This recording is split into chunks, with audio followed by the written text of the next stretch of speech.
প্রশাসন কোনো ব্যবস্থা নিচ্ছে না। কত বড় দুর্ভাগ্যজনক। আর তারই পরিণতিতে আমরা কি দেখলাম?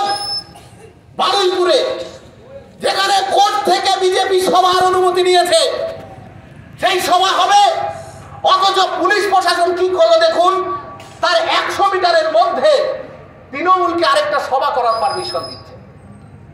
স্বাভাবিকভাবেই তারা সভা করার জন্য পারমিশন দেয়নি, তারা বিরোধী দলকে আটকানোর জন্য, তারা বিজেপিকে আটকানোর জন্য। দেখবেন হাজারো হাজারো কালো পতাকা নিয়ে বিজেপি বিধায়কদের উপর আক্রমণ শান্ত। এটা পরিকল্পিত।